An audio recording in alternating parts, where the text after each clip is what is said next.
ناظرین، گزشتہ ایک ساتھ میں ہم دجال کو ہر پہلو سے اس طرح کھول کھول کر سامنے لا چکے ہیں کہ جس کا انکار اب کسی کے لیے بھی ممکن نہیں رہا۔ یہاں تک کہ وہ لوگ جن کا عقیدہ و نظریہ یہ تھا کہ دجال کا ذکر قرآن میں کہیں بھی نہیں، یوں کچھ لوگ دجال کا سرے سے انکار کر دیتے رہے، اور اکثریت اس عقیدے و نظریے کا فائدہ یوں حاصل کرتی رہی کہ روایات کی من پسند تشریحات کر کے اپنی مرضی کے مطابق دجال کا حلیہ بنا کر اکثریت کو اسے ماننے پر مجبور کرتی رہی۔ کوئی بھی ان کی من چاہی تشریحات و تعویلات کے خلاف چاہ کر بھی سوچ نہیں سکتا تھا۔ اگر کوئی ایسا کرنے کی جرات کرتا تو اس پر فتووں کی بوچھاڑ کر دی جاتی۔ لیکن اب ان دونوں طبقوں کی حقیقت بالکل کھل کر سامنے آ چکی ہے، کیونکہ ہم نے نہ صرف یہ بات ہر پہلو سے سامنے لائی کہ قرآن تو سارے کا سارا صرف دجال سے ہی متنبع کر رہا ہے اور قرآن سے دجال کو بالکل کھول کر رکھ دیا، بلکہ اس کے علاوہ روایات سے بھی دجال کو ہر پہلو سے کھول کھول کر رکھ دیا، جس سے نہ صرف قرآن کی غیر معمولی حقانیت کا کھل کر اظہار ہوتا ہے، بلکہ محمد رسول اللہ صلی اللہ علیہ وآلہ وسلم کی ایسے تصدیق ہوتی ہے کہ ان کی ذات پر اعتراضات اٹھانے والے منہ چھپانے کے قابل بھی نہ رہیں کہ آج کے حالات و واقعات کا 14 صدیاں قبل اس طرح کھول کھول کر ذکر کیا جیسے کوئی آنکھوں دیکھا حال بیان کر رہا ہو۔ موجودہ ایجادات یہ غیر معمولی امور جن کے بارے میں آج سے چند صدیاں قبل تصور کرنا بھی محال تھا، ان ایجادات و امور کے بارے میں جس طرح کھول کھول کر آج سے 14 صدیاں قبل بیان کر دیا تھا، یہ انتہائی غیر معمولی بات ہے۔ ایسا کوئی بھی عام شخص نہیں کر سکتا، وہ اس کا تصور تک بھی نہیں کر سکتا تھا۔ آج اگر محمد علیہ السلام کے بڑے سے بڑے دشمن کے سامنے بھی اس دعوت کو رکھا جائے، ان حقائق کو رکھا جائے کہ دیکھو محمد علیہ السلام نے آج جو کچھ ہو رہا ہے اس کے بارے میں اس وقت یعنی آج سے 14 صدیاں قبل کس طرح کھول کھول کر بیان کر دیا تھا جیسے کہ آنکھوں دیکھا حال ہو، تو ایسے شخص کے پاس سوائے محمد علیہ السلام کی تصدیق کے اور کوئی چارہ نہیں رہے گا۔ دنیا کا کوئی بھی شخص محمد علیہ السلام کی ذات پر یا قرآن پر انگلی تک نہیں اٹھا سکے گا۔ ناظرین، آج ایک بڑی تعداد میں ایسا طبقہ موجود ہے جو خود کو دین کا ٹھیکیدار سمجھتا اور کہلواتا ہے۔ وہ لوگ قرآن اور محمد رسول اللہ صلی اللہ علیہ وآلہ وسلم کے الفاظ کی روشنی میں اتنا سب کچھ واضح ہو جانے کے باوجود بھی ماننے کو تیار ہی نہیں، صرف اس لیے کہ ان کی دکانداریاں بند نہ ہو جائیں، اور جن اونچی اونچی مسندوں پر بیٹھ کر انسانیت کو دونوں ہاتھوں سے لوٹ رہے ہیں، ان کا استحصال کر رہے ہیں، دین کی خدمت کے نام پر عیاشیوں میں مصروف ہیں، جو اپنے ہاتھ سے ایک لقمہ بھی کما کر کھانا پسند نہیں کرتے، صرف اس لیے لوگوں کو حق سے روک رہے ہیں کہ کہیں ان کی دکانداری بند نہ ہو جائے، اور الٹا لوگ اس بارے میں سوالات نہ کرنا شروع ہو جائیں ان سے جن کے جوابات اس طبقے کے پاس نہیں ہیں۔ ان کے پاس دلیل ایک بھی نہیں سوائے جھوٹ اور دجل کی بنیاد پر محض ضد، حسد، بغض اور دشمنی میں طرح طرح کی سازشوں سے کام لے رہے ہیں، الفاظ کے ہیر پھیر سے اور طرح طرح سے لوگوں کو حق سے روکنے کے علاوہ اور کام نہیں ان کے پاس۔ لیکن ہم اس طبقے کو یہ بتا دیتے ہیں کہ ہم حق کو بالکل کھول کھول کر رکھیں گے، خواہ کچھ بھی ہو جائے، ہمیں اس کی پرواہ نہیں ہے۔ ناظرین، دجال پر قرآن اور محمد رسول اللہ صلی اللہ علیہ وآلہ وسلم کے الفاظ کی روشنی میں کھل کر بات ہو چکی، مزید بھی بات کریں گے آئندہ ایک ساتھ میں، لیکن فی الحال ہم اس موضوع پر بات کریں گے کہ دجال مکہ و مدینہ میں داخل نہیں ہو سکے گا۔ جیسا کہ ہم پچھلی ایک ساتھ میں یہ بات کئی بار کر چکے ہیں کہ عربی دنیا کی واحد ایسی زبان ہے جس کا ترجمہ دنیا کی کسی بھی زبان میں ممکن نہیں ہے۔ ترجمہ کہتے ہیں کسی بھی زبان کا دوسری زبان میں متبادل لفظ۔ دنیا میں کوئی ایک بھی ایسی زبان نہیں ہے جو مکمل عربی کے متبادل کے طور پر اپنا وجود رکھتی ہو۔ اس لیے قرآن یا پہلے ادوار کی اصل خالص عربی کا ترجمہ کسی بھی صورت ممکن نہیں ہے۔ اگر ایسا کیا جائے گا تو اس سے سوائے گمراہی و جہالت کے کچھ ہاتھ نہیں آئے گا، اور دنیا و آخرت میں سوائے خسارے اور پچھتاوے کے کچھ حاصل نہیں ہوگا۔ ہاں البتہ عربی کے معنی ضرور بیان کیے جا سکتے ہیں، اور یہ بات یاد رکھیے کہ معنی ترجمے کو نہیں کہا جاتا، بلکہ معنی کسی لفظ کو بیان کرنے، مطلب یہ کہ اس کو کھولنے کے لیے استعمال کیے جانے والے الفاظ کے مجموعے کو کہا جاتا ہے۔ اور یہی وجہ ہے کہ اللہ سبحانہ و تعالی نے قرآن کو عربی میں اتارا۔ عربی فطرت کی زبان ہے، نہ کہ محض الفاظ پر مشتمل ان چند سطور یا محاوروں کا نام ہے جس کی بنیاد پر انسان ایک دوسرے سے مخاطب ہوں، ان کو جانے پہچانے یا پھر زندگی گزارنے کے لیے ایک دوسرے سے بات کر سکیں۔ ایسا ہرگز نہیں ہے۔ عربی ایسی زبان نہیں ہے، بلکہ عربی فطرت کی زبان ہے۔ مثال کے طور پر قرآن میں اللہ سبحانہ تعالیٰ نے کہا یولج اللیل فی النہار ویولج النہار فی اللیل۔ اب اس کا ترجمہ خواہ بڑے سے بڑا عرب دان کیوں نہ ہو، وہ کیسا ہی کیوں نہ کر لے، اس کا ترجمہ اس وقت تک ٹھیک نہیں ہو سکتا جب تک کہ ایک شخص جسے بے شک عربی نہ آتی ہو وہ اپنی آنکھوں سے یہ نہ دیکھ لے کہ کس طرح سے زمین کا وہ حصہ جہاں پر لیل ہوتی ہے اس کو روشنی میں لے جایا جاتا ہے، پھر اس کو اندھیرے میں لے جایا جاتا ہے، اور یہ سلسلہ مسلسل چل رہا ہے۔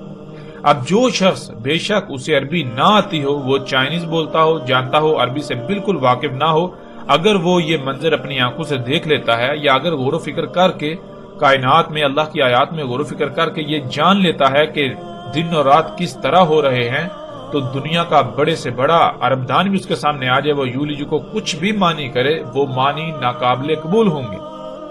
اس کے برعکس وہی بات تسلیم کی جائے گی کہ جو ایک غیر عرب نے اپنی آنکھوں سے دیکھی، اپنے دل کی آنکھوں سے دیکھی، جس نے غور و فکر کیا اور اس کے اوپر حقیقت کھل گئی، اسے پتا چل گیا کہ یولجو کسے کہتے ہیں۔ بالکل اسی طرح ناظرین، جب تک آپ غور و فکر نہیں کریں گے اللہ کی آیات میں، کائنات میں غور و فکر نہیں کریں گے، تب تک آپ کے اوپر حقیقت واضح نہیں ہوگی۔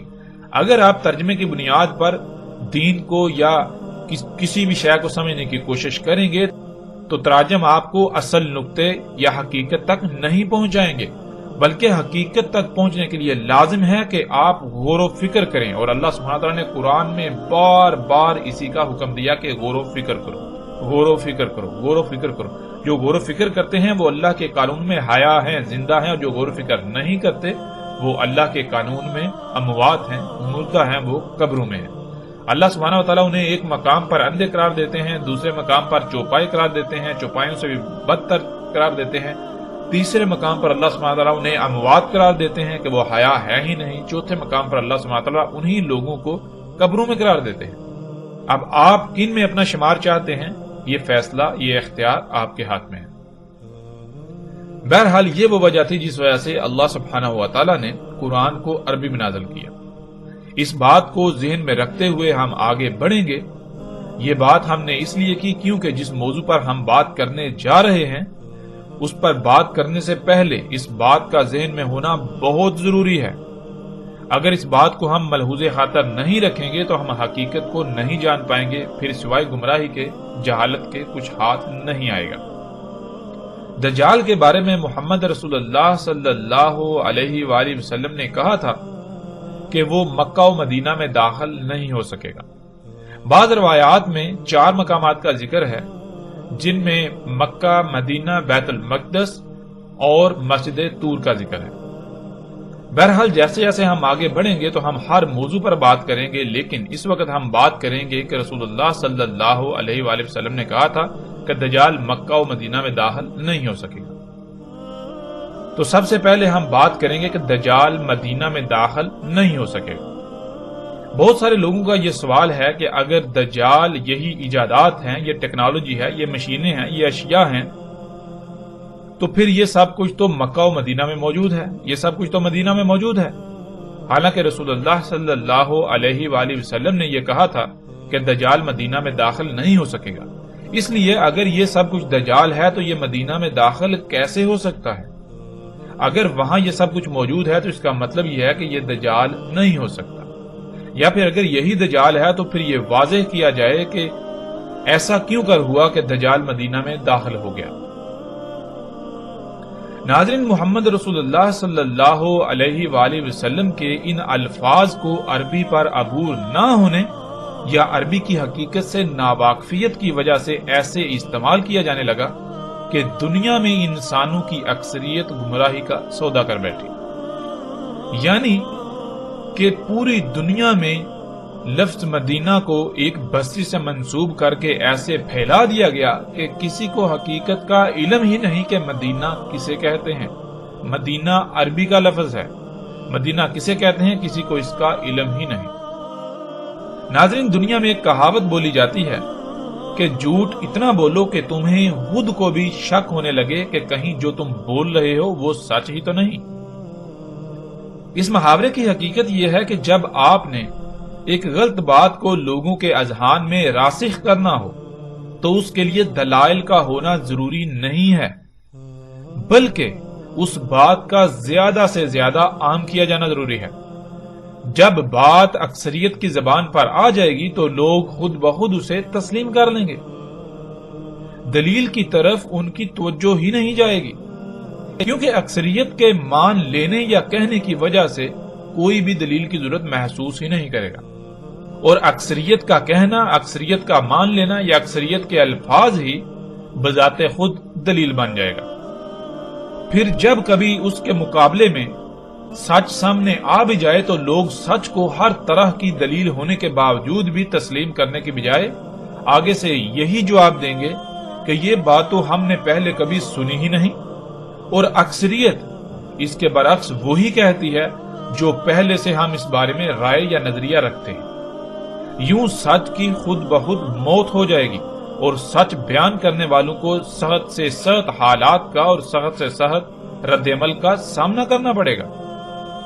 سچ بیان کرنے والے کو الٹا دنیا نہ صرف تحقیر کا نشانہ بنائے گی، حقارت کی نگاہ سے دیکھے گی، بلکہ ہر ممکن حد تک تہمت و ملامت کا نشانہ بنائے گی۔ ہر کسی کا یہی جواب ہوگا کہ پہلے کیا ہر کوئی غلط تھا؟ جو ہمارے آباء و اجداد، ہمارے علماء اس کے برعکس آج تک ہمیں بتاتے رہے، آج تک ہمیں سکھاتے رہے، جو آج تک ہم سنتے رہے، کیا وہ سب کے سب غلط ٹھہرے اور اکیلے تم صحیح؟ یہ کیسے ہو سکتا ہے؟ یعنی وہی بات کہ سچ کے لیے خواہ کتنے ہی دلائل کیوں نہ دیے جائیں، کتنے ہی دلائل سے سچ کو سامنے کیوں نہ لے آیا جائے، اسی جواب کا سامنا کرنا پڑے گا کہ پہلے آج تک کیا سب غلط تھے اور اکیلے تم سچے؟ آج تک کسی کو سمجھ نہیں ہے اور آج تمہیں سمجھ آ گئی۔ اس بات سے بالکل غافل کہ ہر شے کا، ہر کام کا ایک وقت ہوتا ہے اور اللہ سبحانہ و تعالی وقت سے پہلے کوئی کام نہیں کرتا۔ ناظرین، بالکل یہی دین اسلام کے ساتھ بھی کیا گیا اور جو ہمارا موضوع ہے وہ بھی اسی کا شکار بنا دیا گیا۔ رسول اللہ صلی اللہ علیہ وآلہ وسلم نے کہا کہ دجال مدینہ میں داخل نہیں ہوگا تو خود کو علماء کہلانے والے طبقے نے عربی کے لفظ مدینہ کے ایک ایسی بستی سے منسوب کیا کہ پوری دنیا کے انسان اس بات کو بھول گئے کہ مدینہ کسے کہتے ہیں۔ ہر کسی کے سامنے مدینہ سے مراد وہی بستی ہے جسے آج لوگ مدینہ کہتے ہیں، حالانکہ حقیقت اس کے بالکل برعکس ہے۔ حقیقت کیا ہے؟ ہم اسے اللہ سبحانہ و تعالیٰ سے سوال کرتے ہیں اور اللہ سبحانہ و تعالیٰ اپنے کلام قرآن کے ذریعے اس کا کھول کھول کر جواب دیتے ہیں۔ ناظرین، مدینہ سے مراد کیا ہے یا مدینہ کسے کہتے ہیں؟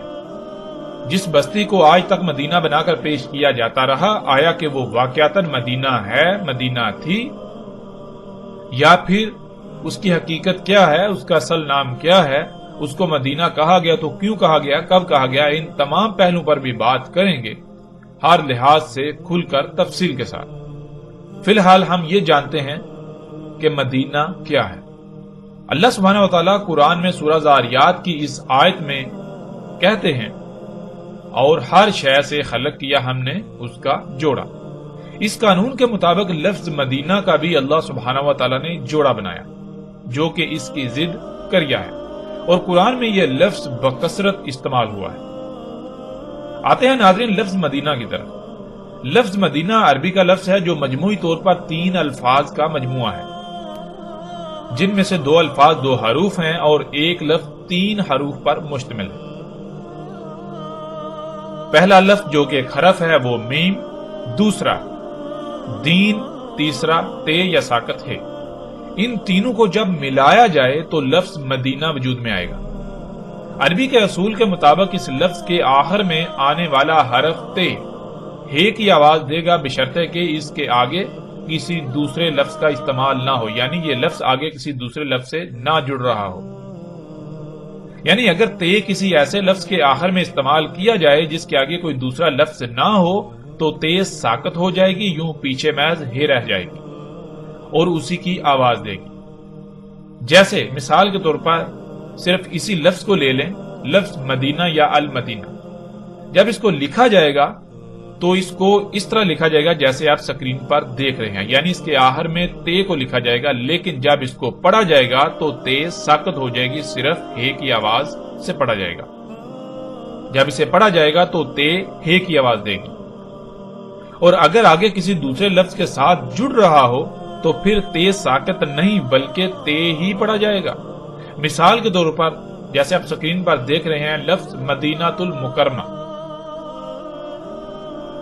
یعنی کہ لفظ مدینہ اس کے آگے ایک ساتھ دوسرا لفظ جڑ گیا المکرمہ، تو اب تے جو ہے وہ ساکت نہیں ہوگی بلکہ تے ہی پڑھی جائے گی۔ اب آتے ہیں لفظ مدینہ کے معنی کی طرف۔ جیسا کہ ہم پہلے ہی بیان کر چکے ہیں کہ لفظ مدینہ میم، دین اور تے یا ساکت تے یعنی ہے سے مل کر بنا ہے، تو اس میں اصل لفظ دین ہے۔ یوں سب سے پہلے ہم پر فرض ہے کہ اس لفظ کو سمجھیں، ورنہ ہم لفظ مدینہ کو نہیں سمجھ پائیں گے۔ ناظرین، عربی کا یہ اصول ہے کہ جب بھی کسی لفظ کے شروع میں میم استعمال ہوتا ہے، اگر وہ لفظ کے اصل حروف میں سے نہیں ہے، یعنی الگ سے ساتھ میں استعمال کیا گیا ہے، الگ سے ساتھ میں جڑ رہا ہے، تو میم موجودگی کے اظہار کے لیے استعمال ہوتا ہے۔ یعنی جب بھی کسی لفظ کے شروع میں میم استعمال ہوتا ہے تو میم موجودگی کے کسی شے کی موجودگی کے اظہار کے لیے استعمال کیا جاتا ہے۔ میم کسی شے کی موجودگی کا اظہار کرتا ہے، پھر آگے اصل لفظ آ جاتا ہے۔ پھر اسی طرح عربی کا اصول ہے کہ ہے جو ہے وہ اشارے کے لیے استعمال ہوتا ہے، ہے کا جو حرف ہے وہ اشارے کے لیے استعمال ہوتا ہے، اور تے جو ہے وہ براہ راست جو عوامل ہوتے ہیں ان کے لیے استعمال ہوتا ہے، یعنی کہ وہ کون سی شے ہے جس کی طرف اشارہ کیا جا رہا ہے، براہ راست جب اس کا ذکر کرنا ہو تو ہے نہیں بلکہ تے کا استعمال ہوگا۔ تو ناظرین، اس لفظ میں جو اصل لفظ ہے دین۔ دین کے شروع میں میم استعمال ہوا اور اس کے آخر میں ہے استعمال ہوا۔ میم کسی بھی لفظ کے جب شروع میں استعمال ہوتا ہے تو میم موجودگی کا اظہار کرتا ہے۔ اب میم سے مراد کیا ہے؟ میم سے مراد ہے موجودگی کا اظہار، یعنی کچھ موجود ہے۔ کیا موجود ہے؟ آگے لفظ آ جاتا ہے دین۔ جب ان دونوں الفاظ کو ملایا جائے گا تو لفظ بنے گا مدین۔ مدین کے معنی بنیں گے کہ دین موجود ہے۔ اب دین کہاں موجود ہے اس طرف اشارہ کرنا ضروری ہے، یعنی اب سوال یہ پیدا ہوتا ہے کہ دین کہاں موجود ہے، تو جہاں دین موجود ہے اس طرف اشارہ کرنے کے لیے آگے ہے کا استعمال کیا جاتا ہے، یعنی آگے ہے جب آئے گی تو یہ لفظ بن جائے گا مدینہ، یعنی کسی طرف اشارہ کیا جا رہا ہے اور کہا جا رہا ہے کہ یہاں دین موجود ہے۔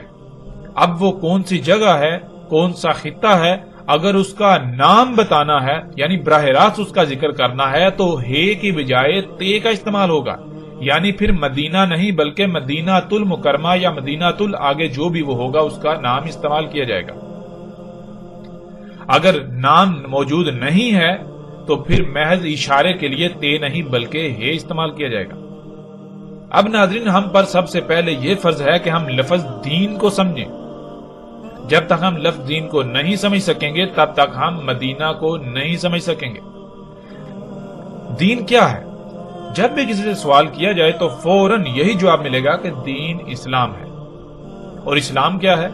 اس کے لیے پوری دنیا میں پھر انسانوں کے نزدیک ایک خاص نظریہ ہے، ایک عقیدہ ہے کہ باقی مذاہب کی طرح ایک دائرہ ہے جس میں ایک کلمے کے اقرار سے داخل ہونے کا رستہ ہے اور باہر نکلنے کا کوئی رستہ نہیں، یعنی آج پوری دنیا جسے اسلام کا نام دیتی ہے اور پکارتی ہے۔ ہم اس پر تو فی الحال بات نہیں کریں گے، گزشتہ ایک ساتھ میں بھی اس پر مختصراً بات ہو چکی، بلکہ ہم لوگوں کے ان عقائد و نظریات کو ایک طرف رکھتے ہوئے اللہ سبحانہ و تعالیٰ سے اس کا سوال کریں گے اور اللہ سبحانہ و تعالیٰ اپنے کلام قرآن سے اس کا کھل کر جواب دیں گے۔ جب ہم اللہ سبحانہ و تعالیٰ سے یہ سوال کریں کہ دین کیا ہے تو اللہ سبحانہ و تعالیٰ قرآن میں بالکل صراحت کے ساتھ اس بات کا جواب دے دیتے ہیں کہ دین کیا ہے۔ سورہ روم کی آیت نمبر 30 میں اللہ سبحانہ و تعالیٰ کہتے ہیں، پس قائم ہو جا، پس قائم کر اپنے روح کو، تیرا جو روح ہے اسے ہر طرف سے کاٹ کر، تیرا جو روح ہے اسے ہر طرف سے کاٹ کر، ہر طرف سے کاٹ کر بالکل یکسو یک روح ہو جا دین کے لیے، یک روح ہو کر دین کے لیے قائم ہو جا۔ پھر دین کیا ہے؟ اللہ سبحانہ و تعالیٰ اس کا جواب دیتے ہیں، فطرت اللہ، اللہ کی فطرت تھی۔ دین کیا ہے؟ دین وہ فطرت تھی، اللہ کی فطرت۔ کون سی فطرت؟ اس کا بھی اللہ سبحانہ و تعالیٰ آگے جواب دیتے ہیں، التی فطر الناس علیہا، وہ فطرت جس پر اللہ سبحانہ و تعالیٰ نے انسانوں کو فاطر کیا۔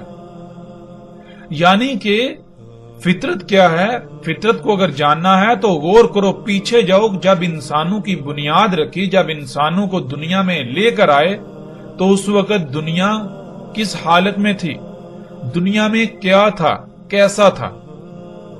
یعنی کہ فطرت کہتے ہیں جس طرح جیسا اللہ سبحانہ و تعالیٰ نے خلق کیا، بغیر کسی رائے برابر بھی تبدیلی کے، بالکل ویسے کا ویسا۔ جیسے اللہ سبحانہ تعالیٰ نے انسانوں کو خلق کیا، تمام مخلوقات کو خلق کیا، جیسی ضروریات اللہ سبحانہ تعالیٰ نے خلق کی تھیں ان میں کسی قسم کی کوئی بھی رد و بدل نہ ہو، ویسے کی ویسی ہی رہنے دی جائیں، ویسے کی ویسے ہی ہوں، اور انہی سے اپنی ضروریات کو پورا کیا جائے، انہی پر ڈٹا جائے، انہی پر توکل کیا جائے۔ یہ ہے فطرت، یہ ہے دین۔ پھر آگے اللہ سبحانہ تعالیٰ کہتے ہیں، لا تبدیل لخالق اللہ، کہ نہیں ہے تبدیلی، تبدیلی کے متحمل ہے ہی نہیں اللہ کی خلق، اللہ کی خلق کے لیے تبدیلی ہے ہی نہیں، یعنی اللہ سبحانہ تعالیٰ نے اپنی خلق کے لیے تبدیلی رکھی نہیں۔ جیسا اللہ سبحانہ تعالیٰ نے خلق کر دیا، اگر اس میں رائے برابر بھی تبدیلی کی جائے گی تو پھر خرابیاں ہوں گی، جس کے پھر رد عمل میں تباہیوں کا سامنا کرنا پڑے گا، سب کچھ درہم برہم ہو جائے گا۔ پھر آگے اللہ سبحانہ تعالیٰ کہتے ہیں، ذالک دین القیم ولکن اکثر الناس لا یعلمون، وہ تھا دین، وہ ہے دین کہ جس پر قائم ہونا ہے۔ یعنی دین کیا ہے؟ دین یہ ہے کہ ہر طرف سے کٹ کر، ہر طرف سے کٹ کر فطرت کے اوپر قائم ہونا ہے، فطرت کے اوپر کوئی مصنوعی شے نہیں ہونی چاہیے، اللہ کی مخلوقات میں چھیڑ چھاڑ نہیں کرنی، جیسا اللہ سبحانہ تعالیٰ نے خلق کیا ویسا ہی ہونا چاہیے۔ جو اللہ تعالیٰ نے آپ کی حد لگا دی، جو دائرہ لگا دیا، جیسے باقی مخلوقات اپنے اپنے مقام، اپنے اپنے دائرے کے اندر رہتی ہوئی اپنی اپنی ذمہ داری کو پورا کر رہی ہیں، بالکل اسی طرح تم نے بھی سب کچھ ویسے کا ویسے رہنے دینا ہے۔ جو اللہ سبحانہ نے تمہارے لیے دائرہ لگایا، جو مقام رکھا، اسی مقام پر رہتے ہوئے، اسی دائرے میں رہتے ہوئے اپنی ذمہ داری کو پورا کرنا ہے اور زندگی گزارنی ہے، یہ ہے دین۔ اور اللہ سبحانہ تعالیٰ کہتے ہیں، انسانوں کی اکثریت جو بھولے ہوئے ہیں، یہ جو انسان ہیں، ان کی اکثریت کو اس کا علم ہی نہیں۔ کیوں؟ اس کا بھی اللہ سبحانہ تعالیٰ جواب دے دیتے ہیں۔ جب لفظ یعلمون، لا یعلمون کہتے ہیں تو پیچھے جو یا استعمال ہوتا ہے، اس کا معنی کیا ہے؟ اس کے خود ہی آ جاتی ہے، یعنی کہ انسانوں کی اکثریت غور و فکر ہی نہیں کرتی، جس وجہ سے انہیں اس بات کا علم ہی نہیں کہ دین کیا ہے۔ پھر وہ جو اور لوگ جو ہے وہ دین جو ان کے سامنے بنا کر پیش کرتے ہیں، انسانیوں کی اکثریت جو ہے پھر اسی کے پیچھے چلتی رہتی ہے اور اسے ہی دین سمجھ رہتی ہے، جس کا دین کے ساتھ کوئی تعلق نہیں۔ تو یہ تھا ناظرین دین۔ ناظرین دین کیا ہے ہم نے جان لیا۔ دین کہتے ہیں فطرت کو، دین ہے فطرت۔ اور مدینہ یعنی کہ مدینہ کسی اس خطے، اس علاقے، اس بستی، اس مقام کی طرف اشارہ کر کے کہا جاتا ہے، اسے کہا جاتا ہے جہاں پر فطرت ہو، جو خطہ، جو علاقہ، جو بستی فطرت پر ہو، جس میں اللہ کی مخلوقات میں تبدیلیاں نہ ہوں، سب کچھ ویسا ہو، یا لوگ وہاں کے باشندے، وہاں کے رہائشی ویسا ہی چاہتے ہوں جیسا اللہ نے خلق کر دیا، یعنی فطرت پر قائم ہونا ہی ان کا مقصد ہو، وہاں کے باشندوں کا فطرت پر قائم ہونا مقصد ہو۔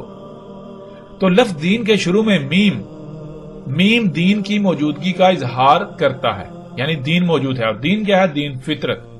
اب جب لفظ دین کے ساتھ میم لگایا جائے گا تو یہ بنے گا مدین۔ مدین کہتے ہیں دین موجود ہے، یعنی فطرت موجود ہے، یہاں فطرت موجود ہے، فطرت قائم ہے، اور ہے اس طرف اشارہ ہوتا ہے جہاں فطرت یعنی دین موجود ہے۔ تو اس طرح بنتا ہے لفظ مدینہ۔ مدینہ کے معنی ہے وہ مقام جہاں پر اللہ کا دین قائم ہو، یعنی جہاں پر فطرت ہو، وہ مقام جو فطرت پر ہے۔ اور اس کا جوڑا جو کہ اللہ سبحانہ وتعالی نے قرآن میں اس کی ضد کے طور پر استعمال کیا، کئی مقامات پر اس کا ذکر آیا ہے، وہ ہے قریہ۔ اور پورے قرآن میں اللہ سبحانہ وتعالی نے جہاں بھی ہلاک شدہ اقوام کا ذکر کیا یا ہلاکت کا ذکر کیا، عذاب کا ذکر کیا، تو عذاب قریہ پر ہی آنے کا ذکر کیا، یعنی عذاب قریہ پر آتا ہے، کہیں بھی مدینہ پر یہ نہیں ہے کہ مدینہ پر اللہ سبحانہ وتعالی عذاب لے کر آئے۔ بہرحال اس پر مزید تفصیل سے آگے چل کر بات ہوگی۔ ناظرین، قریہ کا مادہ ہے کرا، جس کے معنی ایک شے پر کسی دوسری شے کے ٹکرانے سے رد عمل کے طور پر بلند ہونے والی آواز کو کہتے ہیں۔ اسی سے لفظ قریہ بنا ہے، اسی سے اقرا بنا ہے، اسی سے قرت بنا ہے اور اسی سے قرآن بنا ہے۔ جیسے لفظ اقرا انسان کے سامنے کتاب پڑی ہوتی ہے یا کچھ لکھا ہوا ہوتا ہے، یعنی کہ عمل کسی بھی صورت میں کتب ہوا موجود ہوتا ہے، جب انسان کی نظر یا اس کی توجہ اس پر ٹکراتی ہے تو رد عمل کی صورت میں جو شے سامنے آتی ہے، جو علم رد عمل کی صورت میں سامنے آتا ہے، اسے اقرا کہتے ہیں۔ مثال کے طور پر جیسے ایک کتاب جو آپ کے ہاتھوں سے لکھی ہوئی آپ کے سامنے پڑی ہوئی ہے، جب آپ کی توجہ آپ کی نظر اس پر ٹکرائے گی تو رد عمل میں آواز پیدا ہوگی، وہ آواز بھی قرا کہلائے گی۔ یوں قریہ مدینہ کی ضد ہے، اور قریہ کہتے ہیں کسی ایسے گاؤں، شہر، بستی، خطے یا علاقے کو جو اللہ کے کلام یعنی اللہ کے احکامات کے سامنے اپنی آواز بلند کرے، اپنی خواہشات کو ترجیح دے۔ یعنی اگر اللہ کسی کام کرنے کا حکم دے رہے ہیں تو وہ اس کے رد عمل میں نہ صرف اس کا انکار کر دیں بلکہ اللہ کے مقابلے پر اپنی آواز بلند کریں کہ نہیں، ہم تو وہی کریں گے جو ہماری چاہت ہے، جو ہماری خواہشات ہیں۔ یعنی لفظ قریہ جو ہے یہ مدینہ کی ضد ہے، اور اس کا آسان ترین معنی یہ ہے کہ وہ بستی، وہ خطہ، وہ علاقہ جو فطرت پر نہیں ہے، جہاں پر مصنوعی ہے، جہاں پر انسان کی ضروریات مصنوعی ہیں، غیر فطرتی ہیں، جہاں کے لوگ غیر فطرتی اشیاء پر انحصار کرتے ہیں، اسے قریہ کہتے ہیں۔ قریہ میں بھی ہے جو ہے یہ اس طرف اشارہ ہے جہاں کے رہنے والے اللہ کے مقابلے پر اپنی آواز بلند کرتے ہیں، یعنی کہ جہاں کے رہنے والے فطرت پر قائم نہیں ہے، یا وہ خطہ، وہ علاقہ، وہ بستی فطرت پر نہیں ہے، جہاں اللہ کا دین قائم نہ ہو، یعنی وہ علاقہ، وہ خطہ جہاں فطرت کی بجائے اس کی ضد ہو، فطرت کی ضد ہو۔ فطرت کی ضد کیا ہے؟ مصنوعی اشیاء، اللہ کی مخلوقات میں تبدیلی کی ہوئی اشیاء۔ جو اللہ کی خلق ہے وہ تبدیل شدہ، اللہ کی مخلوقات ہوں لیکن تبدیل شدہ، ان میں تبدیلیاں کی ہوئی۔ وہاں وہ جو مقام ہوگا، وہ جو بستی، وہ علاقہ، وہ خطہ، وہ جو شہر ہوں گے، وہ جو سوسائٹیاں، معاشرے ہوں گے، انہیں عربی میں قریہ کہا جاتا ہے۔ اور مدینہ وہ علاقہ، وہ خطہ، وہ بستی جہاں پر فطرت ہو۔ ناظرین، روایات میں دجال کے مدینہ میں نہ داخل ہونے سے مراد سعودی عرب کا شہر یعنی سعودی عرب کی بستی یثرب کو لیا جاتا ہے، کہ دجال سعودی عرب کے شہر جسے عربی میں بلد کہتے ہیں، جس کا اصل نام یثرب ہے، یثرب میں داخل نہیں ہو پائے گا کیونکہ وہ مدینہ ہے۔ یہ بالکل غلط تصور ہے، اس کا حقیقت سے دور دور تک کوئی تعلق نہیں۔ جسے آج مدینہ کہا اور سمجھا جاتا ہے اس کا نام یثرب ہے، یثرب تھا اور اس وقت تک یثرب رہے گا جب تک اس کا نام بدل نہیں دیا جاتا۔ اب سوال یہ پیدا ہوتا ہے کہ آیا وہ مدینہ ہے یا قریہ؟ تو اس کا جواب بھی بالکل واضح ہے۔ اگر تو وہاں اللہ کا دین قائم ہے، یعنی وہ بستی، وہ خطہ فطرت پر ہے، تو وہ مدینہ کہلائے گی، وہ خطہ، وہ بستی مدینہ کہلائے گی۔ اور اگر وہاں اللہ کا دین قائم نہیں ہے، یعنی وہ فطرت پر نہیں ہے بلکہ وہاں بھی فطرت کی ضد ہے، مصنوعی اشیاء ہے، سب کچھ مصنوعی ہے، تو وہ مدینہ نہیں بلکہ قریہ ہے۔ ناظرین، اب سوال یہ پیدا ہوتا ہے کہ یثرب کو مدینہ کب کہا گیا؟ رسول اللہ صلی اللہ علیہ وآلہ وسلم کی مکہ سے یثرب کی طرف ہجرت کے بعد یثرب کو مدینہ کہا گیا، اور یہ بات روایات میں بالکل صراحت کے ساتھ موجود ہے۔ جیسے ہی ہم آگے بڑھیں گے تو وہ روایات بھی ہمارے سامنے آئیں گی جن میں رسول اللہ صلی اللہ علیہ وآلہ وسلم نے ہجرت سے پہلے بالکل واضح نہ صرف اسے یثرب کہا بلکہ یثرب کو ام القریہ قرار دیا، یعنی جو بھی آس پاس کی قریہ ہیں ان کی ماں قرار دیا، ان کی جڑ قرار دیا۔ اب سوال یہ پیدا ہوتا ہے کہ یثرب کو مدینہ کیوں کہا گیا؟ رسول اللہ صلی اللہ علیہ وآلہ وسلم کی مکہ سے یثرب ہجرت سے پہلے یثرب میں اللہ کا دین قائم نہیں تھا، یعنی فطرت نہیں تھی۔ اگر تھی تو اس میں تبدیلیاں کی جا رہی تھی۔ مثلا جیسے ہم غور کریں تو صحیح مسلم میں ایک روایت ہے کہ جو 3 مختلف راویوں کی چین سے آئی ہے، اس میں یہ بات بالکل واضح ہے کہ جب رسول اللہ صلی اللہ علیہ وآلہ وسلم مکہ سے ہجرت کر کے یثرب جا رہے تھے تو یثرب کی حدود میں جب داخل ہو رہے تھے تو لوگوں کو دیکھا کہ وہ کھجور کو پیوند کر رہے ہیں، گابا کر رہے ہیں، یعنی اس وقت کے تقاضے کے مطابق جیسے آج بیجوں میں، فصلوں میں سائنسی طریقوں سے مداخلت کی جاتی ہے زیادہ پیداوار کے حصول کے لیے، جلدی اگانے کے لالچ میں، زیادہ اگانے کے لالچ میں، بالکل اس وقت کے تقاضے کے مطابق انسان جو چھیڑ چھاڑ جو تبدیلی کر سکتا تھا وہ تبدیلیاں کی جا رہی تھی، جسے گابا یا پیوند کہتے ہیں۔ تو رسول اللہ صلی اللہ علیہ وآلہ وسلم نے یہ سوال کیا، پوچھا کہ یہ تم کیا کر رہے ہو؟ تو آگے سے جواب ملا کہ ہم زیادہ فصل کے حصول کے لیے ہم اسے گابا کر رہے ہیں، پیوند کر رہے ہیں۔ تو رسول اللہ صلی اللہ علیہ وآلہ وسلم نے انہیں روک دیا۔ پھر جب سال کے بعد فصل زیادہ نہ ہوئی، فصل کم ہوئی، تو لوگوں نے یہ شکایت کی کہ یا رسول اللہ صلی اللہ علیہ وآلہ وسلم آپ نے روک دیا تھا، گابا کرنے سے منع کر دیا تھا، اس وجہ سے ہماری فصلیں جو ہیں وہ کم ہوئی اور دیکھنے میں بھی وہ بلی نہیں ہیں، اچھی نہیں ہیں۔ تو جواباً رسول اللہ صلی اللہ علیہ وآلہ وسلم نے کہا کہ تم دنیاوی امور کے بارے میں علم رکھتے ہو، میں دین کا علم رکھتا ہوں۔ اب اس سے مراد یہ لے لیا گیا، یہ جو علماء ہیں یا یہ جو طبقہ ہے انہوں نے اس سے مراد یہ لے لیا کہ دین الگ شے ہے اور دنیا الگ شے ہے، اور دنیاوی امور جو ہیں ان میں جو جی چاہیں کریں، ان میں کوئی روک ٹوک نہیں، اور دین جو ہے اس میں چھیڑ چھاڑ نہیں کی جا سکتی، ان میں تبدیلی نہیں کی جا سکتی، اس میں اپنی مرضی نہیں کی جا سکتی۔ اور دین کسے کہتے ہیں؟ جس کا دین کے ساتھ کوئی تعلق ہی نہیں۔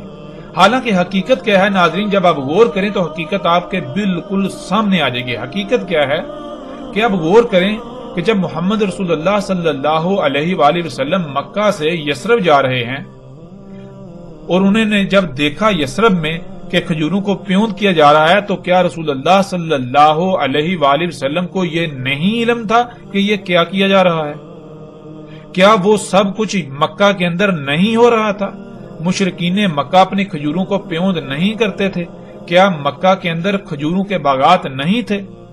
مکہ کے اندر بھی کھجوروں کے باغات تھے۔ وہاں وسیع پیمانے پر نہ صرف کھجوروں کے باغات تھے بلکہ ان کو پیوند بھی کیا جاتا تھا، ان کو گابا کیا جاتا تھا، ان میں مداخلت کی جاتی تھی۔ لیکن وہاں محمد علیہ السلام نے ان کو نہیں روکا۔ کیوں؟ وہاں ان کا عمل دخل نہیں ہے۔ رسول اللہ صلی اللہ علیہ وآلہ وسلم کو علم ہے گابا کیا ہوتا ہے، ان کو پتا ہے، علم ہے کہ یہ اللہ کی خلق میں تبدیلی کی جا رہی ہے، چھیڑ چھاڑ کی جا رہی ہے، مداخلت کی جا رہی ہے۔ جب وہ یثرب میں داخل ہو رہے ہیں تو انہوں نے اس لیے نہیں پوچھا کہ انہیں علم نہیں ہے کہ یہ کیا کر رہے ہیں، اس لیے ان سے پوچھا یعنی کہ پتا چل یہ کیا کر رہے ہیں، نہیں، رسول اللہ صلی اللہ علیہ وآلہ وسلم کو یہ علم تھا یہ کیا جا رہا ہے، یعنی یہ فطرت میں تبدیلی کر رہے ہیں، یہ اللہ کی خلق میں تبدیلی کر رہے ہیں۔ تو رسول اللہ صلی اللہ علیہ وآلہ وسلم نے سوالیہ انداز میں پوچھا، جیسے مثال کے طور پر ایک بچہ غلط کام کر رہا ہو تو آپ اسے غصے سے سوالیہ انداز میں پوچھیں گے، کہیں گے کہ یہ کیا کر رہے ہو۔ بالکل اسی طرح رسول اللہ صلی اللہ علیہ وآلہ وسلم نے کہا کہ یہ تم کیا کر رہے ہو؟ تو آگے سے جواب دیا گیا کہ ہم گابا کر رہے ہیں زیادہ فصل کے لالچ میں۔ تو رسول اللہ صلی اللہ علیہ وآلہ وسلم نے کہا کہ اگر تم یہ نہ کرو، اگر یہ تم نہ کرتے تو اس میں تمہارے لیے خیر ہے۔ اور رسول اللہ صلی اللہ علیہ وسلم نے انہیں روک دیا، منع کر دیا۔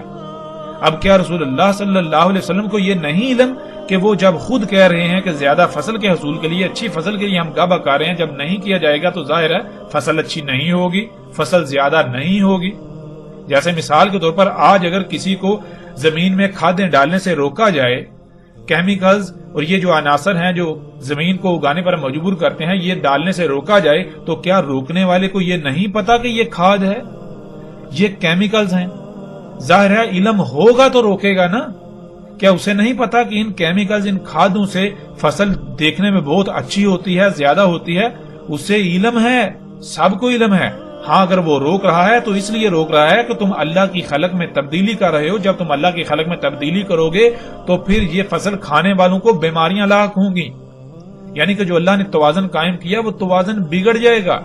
اللہ نے تمہیں خلق کیا ہے، اللہ نے انسانوں کو خلق کیا ہے، اللہ نے بشر کو خلق کیا ہے، تمام مخلوقات کو اللہ نے خلق کیا ہے، تو اللہ ہی کو علم ہے کہ ان کے لیے کیا فائدہ مند ہے اور کیا نقصان دہ ہے۔ اس لیے اللہ بھول نہیں گیا تھا، اللہ نے سب کے لیے جو کچھ جیسا خلق کرنا تھا وہ بالکل پرفیکٹ بہترین خلق کیا، جیسی جس کی ضرورت تھی ویسا ہی خلق کیا۔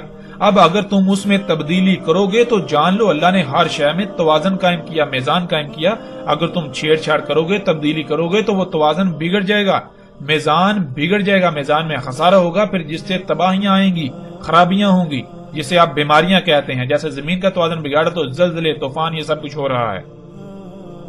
تو رسول اللہ صلی اللہ علیہ وآلہ وسلم کو علم تھا کہ یہ گھابہ کر رہے ہیں، اور وہ خود کہہ رہے ہیں کہ زیادہ فصل اور اچھی فصل کے لالچ میں۔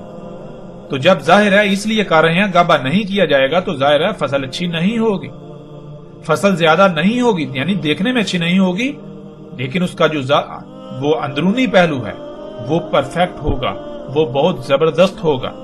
اس کے کھانے یعنی اس فصل کے کھانے سے کوئی آپ کو بیماری لاحق نہیں ہوگی، کوئی خرابی لاحق نہیں ہوگی، آپ کے جسم میں جو توازن ہے وہ نہیں بگڑے گا۔ اس لیے رسول اللہ صلی اللہ علیہ وآلہ وسلم نے منع کیا تھا۔ اور پھر ناظرین تاریخ گواہ ہے کہ اس کے بعد کوئی بندہ یہ ثابت نہیں کر سکتا کہ رسول اللہ صلی اللہ علیہ وآلہ وسلم کی موجودگی میں یا ان کے بعد کھجوروں کو گھابہ کیا گیا ہو، یعنی فصلوں کو پیوند کیا گیا ہو، ان میں مداخلت کی گئی ہو۔ یعنی اگر رسول اللہ صلی اللہ علیہ وسلم نے یہ کہا کہ تم دنیا کے امور کے بارے میں بہتر جانتے ہو اور میں دین کے بارے میں، مطلب یہ کہ دین الگ ہے دنیا الگ ہے، تم دنیاوی معاملات کے بارے میں جانتے ہو، تم جو جی چاہے کرتے رہو، دنیاوی امور میں مجھ سے صرف دین کی بات لیا کرو، اگر یہ مطلب تھا تو پھر اس کے بعد لوگوں کو گھابہ کرنا چاہیے تھا، لوگوں کو فصلوں کو پیوند کرنا چاہیے تھا۔ لیکن جب ہم تاریخ اٹھا کر دیکھیں تو ہمیں کوئی ایسی شے ملتی ہی نہیں، اور کیسے مل سکتی ہے کہ جبکہ قرآن میں اللہ سبحانہ وتعالیٰ خود کہہ رہے ہیں کہ دین کیا ہے، دین ہے فطرت، فطرت کو قائم کرنا ہے، فطرت پر قائم ہونا ہے، فطرت میں چھیڑ چھاڑ، اس میں تبدیلی نہیں کرنی۔ تو جب فطرت میں تبدیلی کی جائے گی تو کیا وہ دین نہیں؟ کیا وہ دین میں تبدیلی نہیں کی جا رہی؟ جب دین ہے ہی فطرت تو فطرت میں تبدیلی، دین میں تبدیلی، فطرت ہی تو دین ہے۔ بہرحال ناظرین ہم اس موضوع پر الگ سے تفصیل سے بات کریں گے، لیکن اب ہم بڑھتے ہیں آگے۔ وہ یہ کہ اس وقت رسول اللہ صلی اللہ علیہ وآلہ وسلم نے جب مکہ سے یثرب کی طرف ہجرت کی تو یثرب میں بھی یہی کچھ ہو رہا تھا۔ کیوں؟ کیونکہ یثرب اس وقت تک قریہ تھی، اور جیسے ہم آگے بڑھیں گے تو رسول اللہ صلی اللہ علیہ وآلہ وسلم کے الفاظ میں ہمیں یہ بالکل واضح مل جائے گا کہ رسول اللہ صلی اللہ علیہ وآلہ وسلم نے ہجرت سے پہلے یثرب کو قریہ کہا۔ یثرب قریہ تھی، یعنی وہاں فطرت نہیں تھی، فطرت میں اس وقت کے تقاضے کے مطابق چھیڑ چھاڑ، مداخلت کی جا رہی تھی۔ اور جب رسول اللہ صلی اللہ علیہ وآلہ وسلم نے وہاں ہجرت کر کے چلے گئے، یعنی وہاں دین قائم ہو گیا، یعنی لوگوں کو فطرت میں چھیڑ چھاڑ سے روک دیا، وہاں فطرت ہر طرح یعنی فطرت قائم ہو گئی، ہر لوگ فطرت پر قائم ہو گئے، وہاں فطرت ہی تھی، تو تب اسے مدینہ کہا گیا۔ لیکن اس کا مطلب ہرگز یہ نہیں ہے کہ اس کا نام تبدیل کر دیا گیا، بلکہ اس کا نام جو تھا، وہی ہے اور اس وقت تک رہے گا جب تک اس کا نام تبدیل نہیں کیا جاتا، یعنی کہ اس کا نام یثرب ہے، یثرب تھا، یثرب ہے، اور یثرب اس وقت تک رہے گا جب تک کہ یثرب تبدیل نہیں کیا دیا جاتا۔ ناظرین مدینہ یا قریہ یہ نام نہیں ہے بلکہ یہ اسما ہے۔ اسے ہم ایک مثال سے سمجھ لیتے ہیں۔ مثال کے طور پر آپ کا ایک بیٹا ہو، بھائی ہو، یا آپ کا کوئی عزیز رشتہ دار ہو جس کا نام عمران ہو۔ اب اگر تو وہ اللہ کی غلامی کرے گا تو وہ مومن یا مسلم کہلائے گا، یعنی جو احکامات اللہ دیتا ہے ان کو تسلیم کر کے ان کے آگے سرنڈر کرے گا، ان کے اوپر عمل کرے گا تو وہ مومن یا مسلم کہلائے گا۔ اور اگر وہ اللہ کے علاوہ کسی اور کی غلامی کرے گا تو وہ مومن نہیں، مسلم نہیں، بلکہ مشرک و کافر کہلائے گا، مشرک کہلائے گا۔ یعنی ایک انسان، ایک بشر جس کا نام عمران ہے، لوگ اسے عمران کے نام سے جانتے پہچانتے ہیں، اگر تو وہ اللہ کے دین پر قائم ہے تو وہ مومن یا مسلم کہلائے گا، اور اگر وہ اللہ کے دین پر قائم نہیں تو وہ مشرک و کافر کہلائے گا۔ ناظرین، اب لفظ مومن یا مسلم یا پھر مشرک و کافر یہ نام نہیں ہے۔ نام یعنی عربی میں نام کو کہتے ہیں کنیت، کنی یا لقب، بلکہ یہ اسماء ہے۔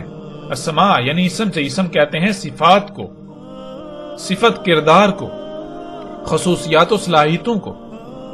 تو مومن و مشرک یہ اسماء ہیں، یعنی کہ یہ کردار ہے جس کے اندر یہ صلاحیتیں، یہ صفات پائی جائیں گی، اسے مومن کہا جائے گا، خواہ اس کو دنیا کسی بھی نام سے جانتی پہچانتی ہو، کسی بھی لفظ سے جانتی پہچانتی ہو۔ اب ناظرین، مثال کے طور پر ایک شخص ہے، وہ اللہ کی غلامی نہیں کرتا، وہ اللہ کے احکامات کا انکار کرتا ہے اور اللہ کے ساتھ شرک کرتا ہے، یعنی اپنی خواہشات کی اتباع کرتا ہے، اوروں کی غلامی کرتا ہے، تو بے شک دنیا، پوری کی پوری دنیا اسے مومن کے نام سے، مومن کے لفظ سے جانتی پہچانتی ہو، اسے پکارتی ہو، وہ اللہ کے قانون میں مومن نہیں ہو سکتا۔ مومن اس کا لقب ہے، اس کی کنیت ہے، مومن اس کا اسم نہیں ہے۔ جیسے اللہ ہے، اس ذات کا جو لقب ہے وہ اللہ ہے، اور باقی جو ہیں اس کے اسماء ہیں، جیسے الرزاق، خالق، خالق جو ہے اسم ہے، خالق خلق کرنے کی صلاحیت ہونا، خلق کرنے والا۔ اسی طرح آپ دیکھیں کہ قرآن میں آیا اللہ احسن الخالقین، تو دیکھیں قرآن میں خالقین یہ جمع کا صیغہ ہے، یعنی ایک سے زائد خالق، اللہ ان میں احسن ہے۔ اب کیا آپ دیکھتے ہیں، غور کریں، کیا دنیا میں کیا انسانوں کے نام خالق ہیں؟ یعنی اس کا نام بھی خالق ہے، اس کا نام بھی خالق ہے، اس کا نام بھی خالق ہے، اس کا نام بھی خالق ہے؟ نہیں، بلکہ نام تو مختلف ہیں۔ جیسے اللہ یعنی وہ ذات جو احسن الخالقین ہے، اسے ہم اللہ کہہ کر پکارتے ہیں، جانتے ہیں، پہچانتے ہیں۔ بالکل اسی طرح جو باقی خالق ہیں، خالقین ہیں اس ذات کے علاوہ، ان کو بھی کوئی عمران کے نام سے جانتا ہے، کوئی کسی نام کے سے جانتا ہے، کوئی رام کے نام سے، کوئی لکشمن کا نام سے، کوئی کسی نام سے، کوئی کسی نام سے۔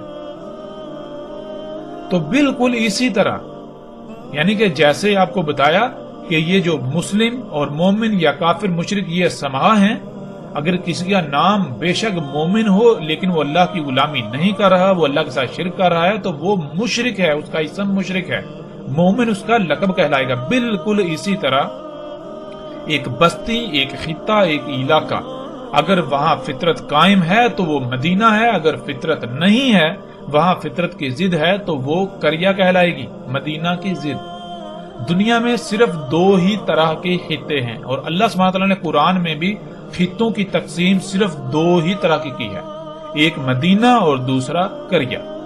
یعنی وہ خطے، وہ علاقے جہاں فطرت ہے، جو فطرت پر قائم ہے، انہیں اللہ سبحانہ وتعالیٰ نے قرآن میں ہر جگہ پر مدینہ کہا، اور جہاں فطرت نہیں ہے، فطرت کی ضد ہے، اس وقت کے تقاضے کے مطابق فطرت میں چھیڑ چھاڑ تبدیلیاں کی جا رہی ہیں، اسے اللہ سبحانہ و تعالیٰ نے قریہ کہا۔ اور قرآن میں آپ جگہ جگہ پر ایسی آیات دیکھ سکتے ہیں۔ اب ناظرین، دنیا میں کوئی بھی بستی ہو، اگر اس کو مدینہ کے نام سے جانا پہچانا جاتا ہو، یعنی مدینہ اس کا لقب ہو، اس کا نام رکھ دیا جائے، تو ضروری نہیں ہے کہ وہ مدینہ ہی ہے، یعنی کہ اس کا اسم بھی مدینہ ہے۔ جیسے ایک شخص، اس کو دنیا مومن کے نام سے جانتی پہچانتی ہے، لیکن حقیقتاً وہ مشرک ہے، تو وہ مومن نہیں، مومن اس کا لقب ہے۔ بالکل اسی طرح جسے آج تک مدینہ کہا جاتا رہا اور مدینہ کہا جاتا ہے، وہ مدینہ نہیں ہے۔ مدینہ اس کا لقب تو ہو سکتا ہے، مدینہ اس کا اسم نہیں ہے، اور نہ اسم ہو سکتا ہے۔ یعنی دیکھیں کیا اس میں دین موجود ہے، یعنی کہ وہ خطہ، وہ بستی کیا فطرت پر ہے؟ اگر تو وہ فطرت پر ہے تو وہ مدینہ کہلائے گی، اس کا اسم مدینہ ہے۔ اگر وہ فطرت پر نہیں ہے، وہاں فطرت کی ضد ہے، اللہ کی مخلوقات میں، اللہ کی خلق میں تبدیلیاں کی جا رہی ہیں، تو وہ قریہ ہے، وہ مدینہ نہیں ہو سکتا۔ اب ناظرین، اس کے باوجود، ان حقائق کے کھل جانے کے باوجود بھی اگر کوئی بازد رہے کہ نہیں، مدینہ صرف اور صرف یثرب ہی ہے جو سعودی عرب میں واقع ہے، تو پھر لا تعداد سوالات پیدا ہوتے ہیں۔ مثلا قرآن میں مجموعی طور پر 14 مقامات پر لفظ مدینہ کا استعمال ہوا، اور ان 14 مقامات کو آپ سکرین پر دیکھ سکتے ہیں۔ ان میں سورہ الاعراف کی آیت نمبر 123، سورہ توبہ کی آیت 110، سورہ توبہ کی آیت 120، سورہ یوسف کی آیت نمبر 30، سورہ الحجر کی آیت نمبر 67، سورہ الکہف کی آیت 19، سورہ الکہف کی آیت 82، سورہ نمل کی آیت نمبر 48، سورہ القصص کی آیت 15، سورہ القصص کی آیت 18، سورہ القصص کی آیت 20، سورہ الاحزاب کی آیت 60 اور سورہ المنافقون کی آیت نمبر 8 شامل ہے۔ ان تمام آیات کو آپ دیکھیں تو ان میں اللہ سبحانہ و تعالی نے لفظ مدینہ کا استعمال کیا ہے۔ ویسے تو ہم ان 14 کے 14 مقامات پر بات کر سکتے ہیں، لیکن اس سے ایک تو موضوع وسیع ہو جائے گا اور دوسری بات یہ کہ سب مقامات پر بات کرنے کی ضرورت ہی نہیں ہے۔ اس لیے ہم صرف ان چند مقامات پر بات کریں گے جو نہ صرف ہمارے موضوع کا احاطہ کریں بلکہ حق بالکل کھل کر سامنے آ جائے۔